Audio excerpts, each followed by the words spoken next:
자, 여러분 반갑습니다. 드디어 우리가 이제 봉투 모의고사에서 만나뵙게 됐습니다.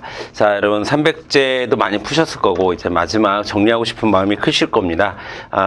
모의고사를 우리가 푸는 이유는 기존의 내용을 잘 정리하는 것도 물론 있고요. 또 하나는 자, 300제나 이런 것들은 주로 이제 잘 출제될 것으로 예상되는 것에 좀 맞추시는데 시험이라는 게 꼭 잘 출제되는 것만 또 나오진 않잖아요. 그래서 그렇지 않은 포인트들 좀 건드려 봐야 되기 때문에 모의고사 공부를 하는 것도 있고 그런 목적이 사실 더 강합니다. 그래서 여러분에게 꼭 드리고 싶은 말씀은 여러분이 모의고사를 풀어봤는데 내가 생각보다 점수가 많이 안 나왔다. 그러니까 실제 점수는 이거보다 더 나와야지 정상인 거예요. 그러니까 실제 시험은 기출문제에 근거해서 많이, 물론 이 모의고사도 기출문제에 근거한 건 있지만 그래도 좀 다른 포인트를 많이 건드리기 때문에 묻는 방식도 약간 좀 특이한 부분도 좀 있고 그러다 보니까 여러분들이 좀 약간 점수가 좀 덜 나와도 시험에서 더 잘 나오겠지라고 생각하셔도 됩니다. 이거 객관적으로 그래요. 그러니까 너무 모의고사 점수에 연연하지 마시고 오히려 모의고사에서 많이 맞췄냐 못 맞췄냐 높은 점수를 맞았냐 그렇지 않았냐 보다는 자, 여기서 내가 어떤 포인트를 정리하고 가면 좋겠다 라는 마음을 좀 가지시고 공부에 임해 주시면 조금 더 좋은 접근이 되지 않을까 싶습니다. 자, 되시겠죠? 그리고 이제 모의고사 푸는 방법이나 또 여러분 시험에 대비해서 어떻게 공부했으면 좋겠는지는 제가 수업하면서 중간중간 말씀해 드리도록 하겠습니다. 네, 되셨죠? 자, 1번 문제부터 보도록 하겠습니다. 자, 다음 내용을 모두 포괄하는 것은 이라고 되는데 이건 좀 어렵지 않으나 좀 생소한 개념이라고 볼 수 있습니다.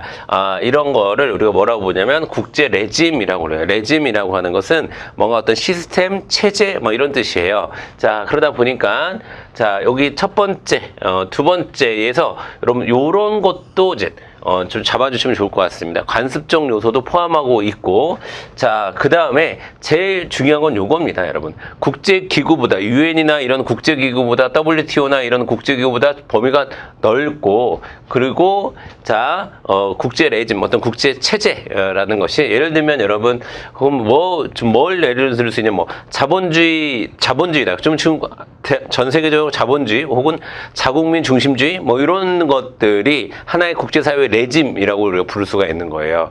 아시겠죠? 자, 그래서 이런 것들은 국제 레짐이라는 개념으로 좀 더 국제기구보다 넓은 개념, 어떤 하나의 원칙, 규칙, 경향 이런 것들을 의미하는 것으로 국제 레짐이라는 표현을 쓰기도 한다라는 걸 알아두셨으면 좋겠고요. 자, 그 다음에 2번 문제 가도록 하겠습니다.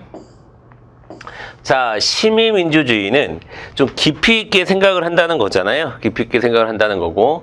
자, 이거는 뭐냐면 우리가 좀 수기민주주의라고도 표현해요. 그건 무슨 뜻이냐면, 그러니까 수기민주주의, 시민민주주의 뭐냐면 민주주의가 다수결의 원칙에 의해서 깊이 있게 충분히 논의되지 못하고 그냥 다수결의 원리에 따라서 진행되는 것에 좀 그것에 대한 어떤 저항 혹은 그것에 대한 문제의식으로 등장한 게 바로 시민민주주의다. 이렇게 여러분이 이해하시면 되겠습니다. 자, 1번부터 볼게요. 자, 맞아요. 대의민주주의라고 하는 것은 자, 여러분 다수결의 원리에 의해서 운영될 수밖에 없는 현실적인 한계가 있기 때문에 그 한계를 극복하기 위해서 제시된 것이다. 일단 맞고요. 두 번째, 정책 결정 과정에서 다수결의 원리를 이거 틀렸죠. 다수결의 원리를 지키는 것이 아니라 다수결의 원리를 보완하기 위해요. 다수결의 원리는 부족하다 이거지. 그러니까 다수결의 원리를 보완하기 위해서 자, 시민민주주의가 필요하다. 이렇게 접근을 하셔야 되겠습니다. 그래서 정답은 2번으로 가주시면 되겠네요. 자, 3번 보겠습니다. 시민이 참여하는 토론과 협의 이런 거 굉장히 강조하죠. 충분히 토론하고 협의를 이끌어내는 과정. 자, 그래서 자, 만장일치를 추구한다. 이렇게도 표현합니다. 다수결이 아니라 충분히 서로 합의가 될 수 있도록 물론 만장일치를 현실적으로 이뤄내느냐 이건 또 별개의 문제고요. 그러니까 그 만장일치를 지향한다. 그래서 협의를 꼭 이뤄내기 위해서 노력한다. 이렇게 표현할 수 있습니다. 자, 그리고 자, 요거는 뭐냐면 과정을 결과보다 빨리 결과를 내는 것보다 충분히 논의하는 과정에서 서로의 반대 의견을 갖고 있는 사람들끼리 이 사람은 이래서 이런 주장을 하는구나. 이 사람은 이런 일에서 주장하는구나. 충분히 이해할 수 있는 거잖아요. 그렇기 때문에 과정을 결과보다는 과정을 중시한다. 이렇게도 표현을 합니다. 그 다음에 4번 이 제도를 실현하는 데에는 그 대신에 이 제도의 가장 큰 단점이 있어요. 뭐냐면 시간과 비용이 많이 드는 거. 뭐 누군 모르나? 충분히 논의하면 좋은 것을. 근데 충분히 논의하다가는 이 정책이라는 것이 필요할 때 제때 결정을 해줘야 되는 성격도 있잖아요. 그러다 보니까 그 너무 많은 시간과 또 뭐 너무 많은 비용이 들어간다는 어려움이 현실적으로 존재하는 겁니다. 아시겠죠? 자, 그래서 정답은 2번으로 가주시면 되겠고요. 그 다음에 자, 여러분 3번 가도록 하겠습니다. 3번. 자, 표는 이제 국제 정치를 바라보는 두 가지 관점, 뭐 이상주의 아니면 현실주의겠죠. 그렇죠? 자, 행위자들이 서로 경쟁적이래요. 그럼 당연히 현실주의가 되겠고요. 그 다음에 국제체제 변화 가능성 제한적이다. 맞아요. 잘 안 변한다라고 보는 거예요. 현실주의라고 하는 것은. 자, 그 다음에 행위자들의 관계를 협력적으로 보는 거 당연히 이상주의 혹은 자유주의에 해당하겠죠. 국제체제 변화를 낙관적으로 전망하고 있고 맞습니다. 자, 그러니까 1번은 맞는 말이죠. 자, 이상주의랑 여러분 자유주의랑 똑같은 말이에요. 자, 그 다음에 2번 보겠습니다. 현실주의는 강대국과 약소국 간의 힘의 불균형, 맞아요. 힘의 문제가 발생한다라고 보는 거고요. 그래서 어떤 국제회의나 기구에서 발언권의 차이로 나타난다. 그래서 우리가 예를 들어서 자, 유엔 안보리에서 자, 유엔 안보리에서 안전보장이사회에서 자, 미영풀 어중이라고 하는 자, 상임 이사국들에게 거부권을 인정하는 것이 그 대표적인 사례로 이야기되고 있죠. 되셨죠? 자, 그 다음에 3번 보겠습니다. 자, 이상주의는 국가를 국제사회의 가장 중요한 행위자로 간주한다 라고 했는데 네, 맞습니다. 자, 나는 여러분, 아니죠. 자, 나는 국제사회의 가장 중요한 행위자로, 그러니까 국가도 물론 포함하지만 국가만 그렇게 보지 않고 국가나 국제기구, 특히 국제기구나 국제협력 시스템을 상대적으로 강조해요. 누가? 이상주의는. 그래서 이상주의는, 자, 그런데 3번은 틀린 선지가 되는 거예요. 왜 그럴까? 이거는 현실주의에 어울리는 말이에요. 국가를 가장 중요한 행위자로 본다가 중요한 행위자, 가장이란 말이 들어갔기 때문에 이거는 이상주의에는 어울리지 않습니다. 물론 이상주의도 국가를 중요한 행위자로 보지만 이상주의는 국가, 국제기구, 여러 가지 NGO, 여러 가지 국제사회의 여러 가지 행위 주체들에 대한 역할을 중시하기 때문에 오로지 국가만을 군사력과 강제력과 힘을 가진 국가만이 주요한 행위 주체가 될 수 있다라고 보는 현실주의와는 약간 다르거든요. 그런 의미에서 3번이라고 답은 가주셔야 되는 거예요. 아시겠죠? 자, 그 다음에 4번 보겠습니다. 자, 이상주의는 법률적, 도덕적 수단을 통해서 인류의 평화를 달성할 수 있다라고 본다라고 해요. 맞아요.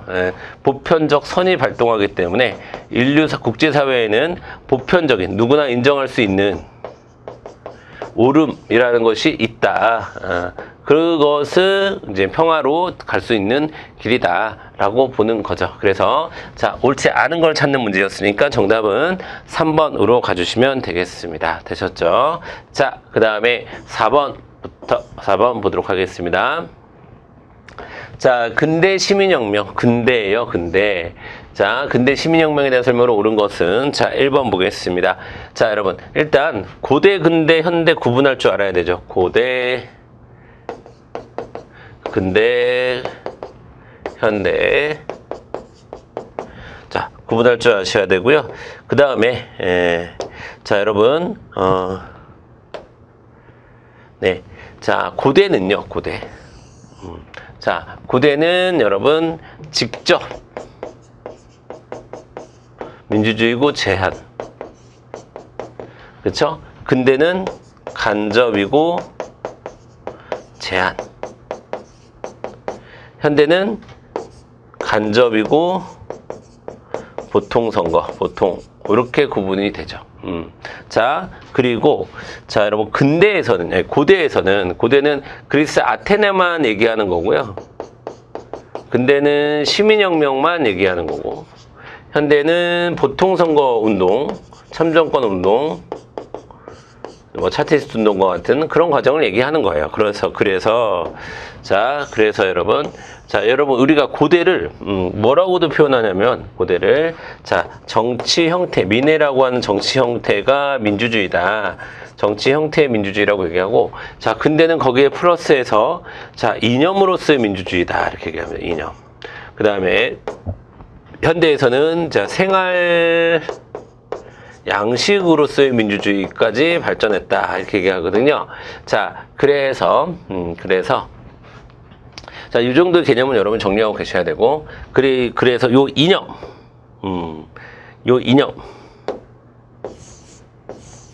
자, 근대에서 말하는 요 이념이 뭐냐? 자, 세 가지라고 보시면 돼요. 국민주권, 법치주의, 권력분립.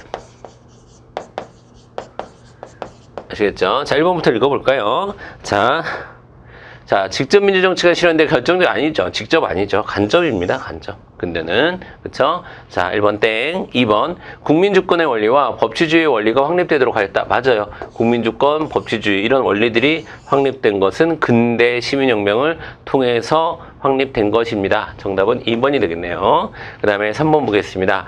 국민의 인간다운 삶을 보장하는 적극적인 국가의 역할이 강조되었다. 여러분, 적극적인 국가의 역할이 강조되었다. 인간다운 삶을 보장한다. 자, 이거 뭡니까? 복지국가죠. 그렇죠?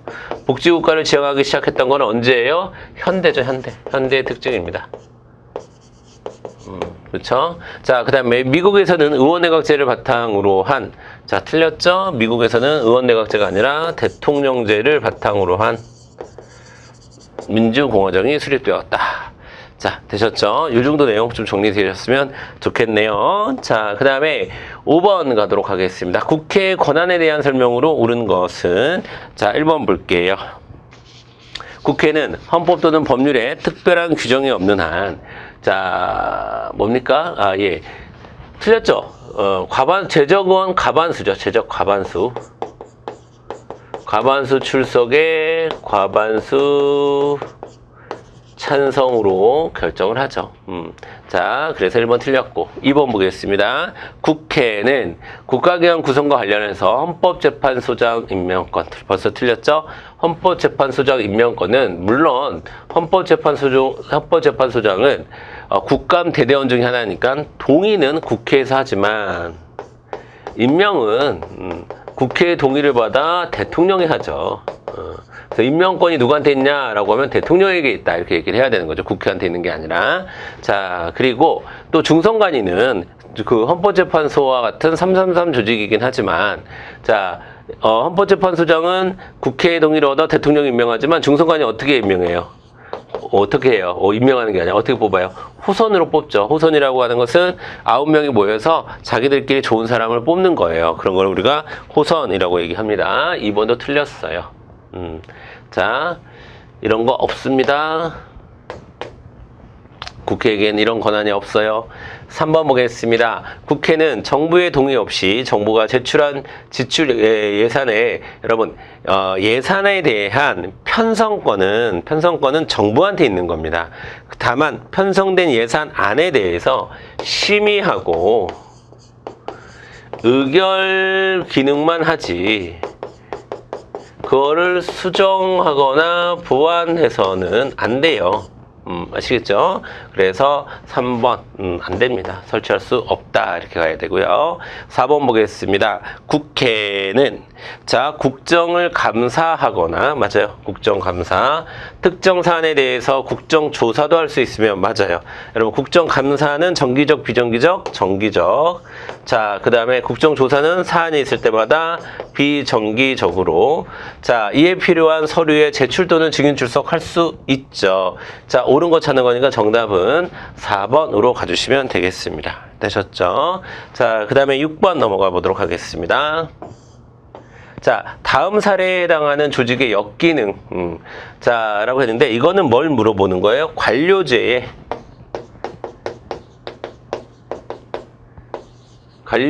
역기능을 물어보고 있는 거네요. 그쵸? 자, 여러분, 자, 여기 있는 거 다 관료제의 역기능 맞습니다. 관료제의 역기능 맞는데, 자, 난 봐도 모르니까 자네가 알아서 처리하도록 하게. 이게 뭐냐면 무능력을 나타내는 거예요. 무능력.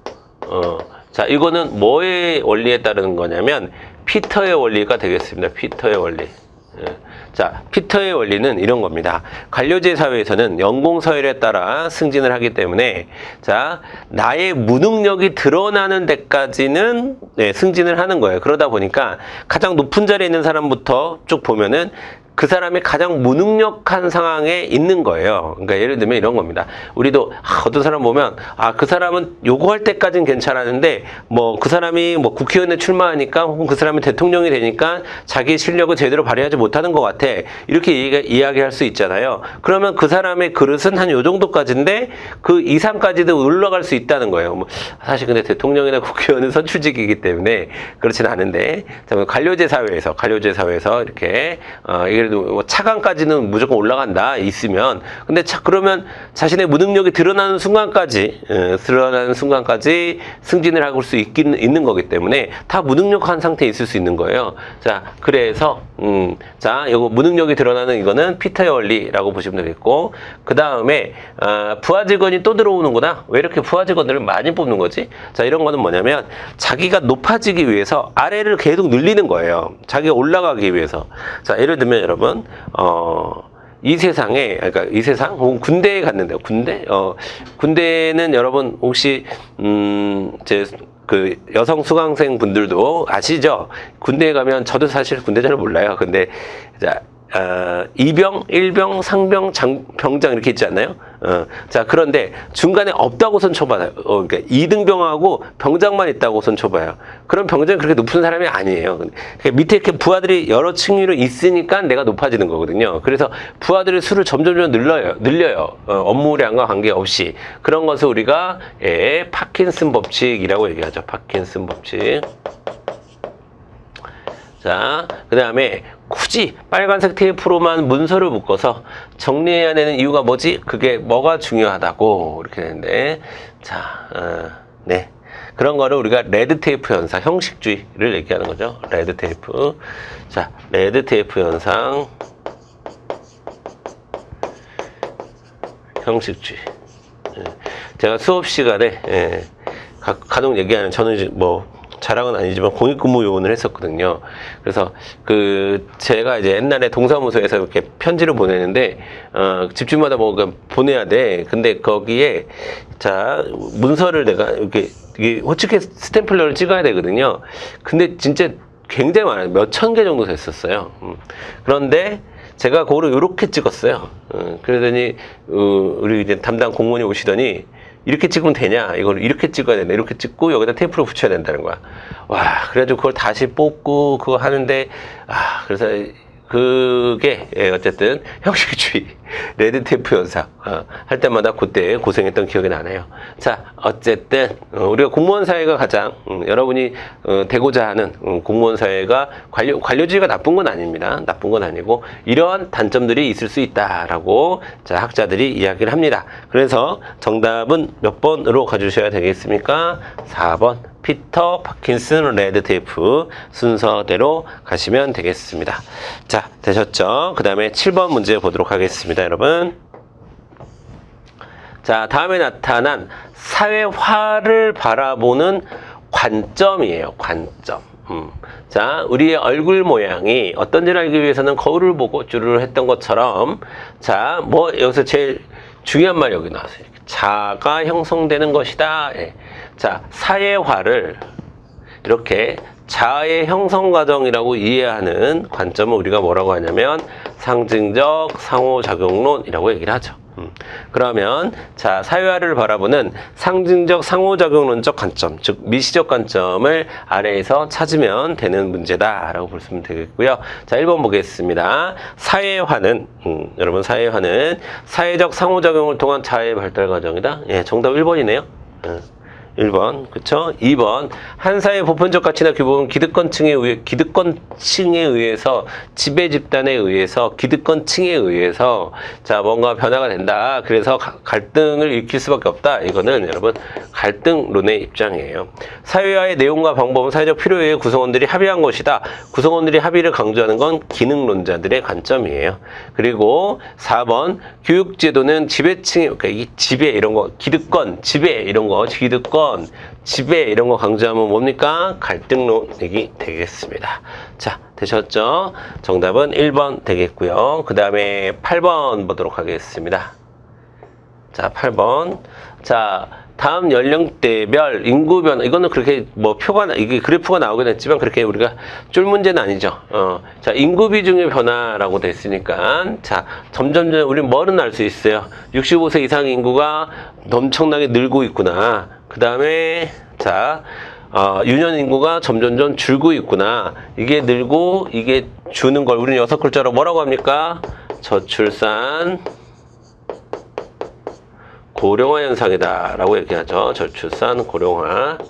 자, 저출산 고령화 현상을 해결하기 위한 해결책으로 가장 거리가 먼 것은 이렇게 묻고 있습니다. 1번 보겠습니다. 예, 일단 우리가 이제 저출산 문제가 있는 것은 보육의 문제랑 좀 연관이 직접적으로 돼 있죠. 그래서 보육시설을 마련한다. 그 다음에 노령화가 됐기 때문에 자, 요게 저출산 고령화가 있기 때문에 이 노년 문제를 해결하기 위해서 고령화 취업, 고령자 취업 좋죠. 그 다음에 산전산후휴가, 자, 맞죠? 그러나 다양한 생활보호 대책? 여러분, 생활보호 대책은 물론 저출산 고령화에 좀 약간의 기여를 하긴 하겠지만 직접적이진 않아요. 이건 사실은 빈곤 문제를 해결하기 위한 빈곤 문제라든가 어떤 사회적 불평등의 문제, 뭐 이렇게 표현을 해야 되겠죠. 그러니까 직접적인 상관관계는 없다 이렇게 보시면 되겠습니다. 정답은, 자, 여러분, 정답은 4번으로 보시면 되겠습니다. 자, 되셨죠? 자, 그 다음에 9번 보도록 하겠습니다. 예, 9번 문제를 보시고 여러분들이 좀 어려워했을 거라고 생각합니다. 이거는 좀 자료 해석형 문제인데, 뭐 어렵게 나오면 이 정도까지도 나올 수 있다. 그러니까 이 문제 틀렸다고 너무 이렇게 낙심하거나 그러실 필요는 없습니다. 자, 이 문제 좀 보면은, 자, 가나 다 각각은 상, 중, 하 어느 하나에 해당합니다. 자, C는 근데 피라미드 계층구조. C는 가장 두꺼운 실선이에요. 그러면, 자, 피라미드는 여러분, 하층이 가장 많아야 되잖아요. 그쵸? 하층이 가장 많아야 되죠. 그러면 이 진한 요 삼각형을 보면, 여기 가장 많은 게 여기잖아요. 그러면 가가 뭐가 되겠어요? 하층이 되겠죠. C만 봐도 알 수가 있죠. 그 다음에, 자, 그 다음에 이제 두 번째로 많은 게 어디예요? 다죠. 자, 그러면 여기가 피라미드니까 중층이 되겠네요. 자, 여기가 하층이 되겠고. 자, 여기까지 이제 도달을 해야 되고요. 자, 요 단서 하나로 여기까지가 도달이 돼야 되고, 두 번째. 자, 갑국의 세대 간 계층 구조. 이거 좀 올릴까요? 예, 좀 올리겠습니다. 자, 세대 간 계층 구조. 자, 우리가 가가 하층. 그 다음에 나가, 자, 가가 하층, 나가 상층, 다가 중층이라는 건 알았어요. 자, 그러면 자, 여기서 여러분, 가가 하층, 나가 상층, 다가 중층이라는 건 알았어요. 자, 그리고 여기서도 자녀도 마찬가지예요. 자녀도 하상중 순서죠. 하상중, 하상중. 시험장에서 물론 이거 다 쓸 필요는 없겠죠. 전 여러분들을 보여드리기 위해서 쓰고 있는 중입니다. 자, 그 다음에 1번 보도록 하겠습니다. 그러면 1번 볼게요. 자, 1번. 세대 간 계층 유형은 B에서 C로 변하였다라고 했는데, 자, 그러면 일단 부모 세대, 일단 부모 세대. 자, 부모 세대는, 자, 일단 상층부터 할까요? 상층은 가운데 이거 다 더하면 얼마예요? 10. 그 다음에, 자, 중. 이거 다 더하면 얼마입니까? 30. 그러면 하는 당연히 이거 다 더하면 60이 나오겠죠. 자, 그 다음에 자녀 세대. 자, 자녀 세대는 이렇게 떨어져 있으니까 합쳐서 봐야 되겠죠. 먼저 하층만 합쳐보면 22, 5, 그 다음에 6 하니까 얼마입니까? 자, 33이죠. 자녀는 하층부터 적게 됐네요. 33. 그 다음에 중층 계산해 볼까요? 32. 그 다음에 2, 34. 그 다음에 자 25라고 했으니까 55가 되겠네요. 그쵸? 55.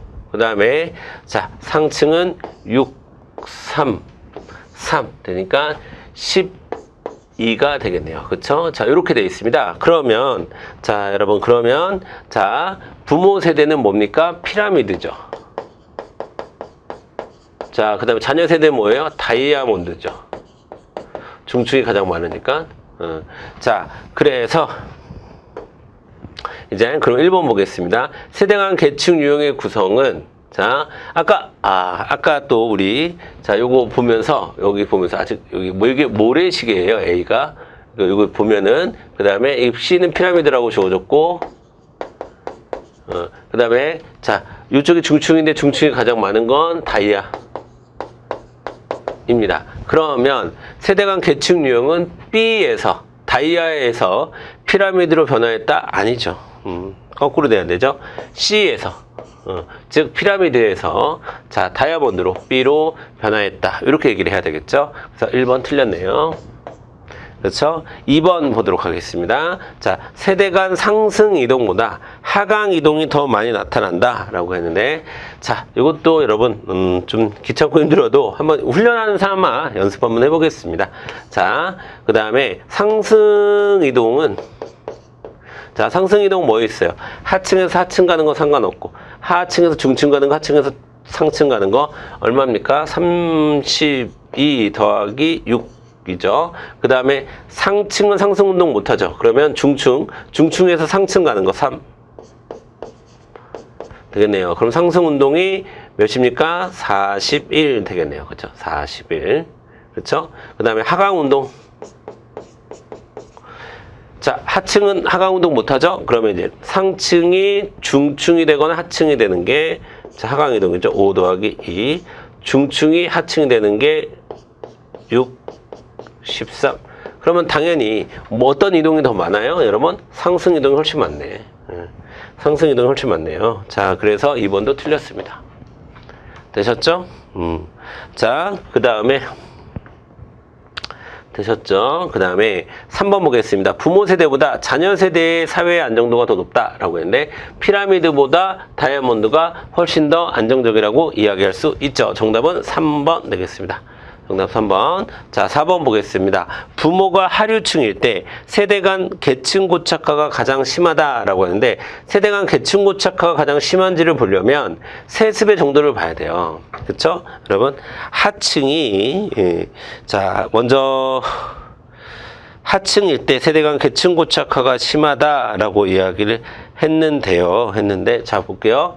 자, 이거는 이제 하층이 여기가 60이잖아요. 60이고 여기가 30이고 여기가 10이죠. 그러면 60% 중에서 여기 22%가 자, 여러분 그걸 했잖아요. 계층 세습을 했잖아요. 그러면 자, 60분의 22가 계층이 고착화됐습니다. 세습이 됐습니다. 자, 그다음에 자, 여러분 그 다음에 여러분 중층을 볼까요? 중층. 자, 중층. 자, 중층은 보세요. 상층 볼까요? 상층. 상층은 전체 30에서 상층을 유지했던 전체 10 죄송합니다. 10, 30이죠. 네, 죄송합니다. 상층이 10, 중층이 30이었죠. 피라미드니까. 자, 그러면 자, 10분의 이건 얼마로 봐야 돼요? 상층은 이게 하층이고 하층 상층은 10분의 상층 3 봐야 되고 자, 거의 거의 30%고 이건 30% 조금 넘겠네. 그치? 자, 그리고 이거는 자, 중층이 30%인데 자, 21이네요. 이거는 여러분 50%가 훨씬 넘네요. 그러니까 75%가 훨씬 넘어요. 3분의 2니까. 그렇지 않습니까? 자, 3분의 2니까 여러분 75%가 아니라 3분의 2니까 66이 훨씬 더 넘죠. 66이 훨씬 더 넘어요. 자, 그러니까 자, 당연히 어디가 세 번째 중층이 세대 간 계층 고착화가 가장 심하다라고 얘기를 해야 됩니다. 어디가요? 중층이 중류층이 하류층보다 계층 고착화, 즉 계층 세습이 훨씬 더 심하다, 이렇게 평가할 수 있습니다. 자, 만만치 않은 문제죠. 시간도 많이 걸리고 만만치 않은 문제인데 여러분들이 좀 연습 삼아, 그러니까 이건 뭐 틀리고 맞고 이게 중요하기보다는 여러분이 어려운 문제가 나왔을 때 내가 어떤 방식으로 접근해야 되는가라고 해서 계속 반복적으로 풀어보면서 유형에 익숙해질 필요가 있는 그런 문제라고 볼 수가 있겠네요. 그렇죠? 자, 그렇게 보시면 되겠고요. 자, 아직 경제 문제 들어가지도 못했는데 이렇게 시간을 좀 많이 썼네요. 자, 네, 여러분, 그러면 우리 11번서부터는 잠깐 끊었다가 다음 시간에 11번서부터 경제 문제서부터 좀 다시 풀어보도록 하겠습니다. 여러분 잠깐 끊었다가 요 다음 시간에 11번 문제부터 보도록 하겠습니다. 예, 여러분 수고하셨습니다.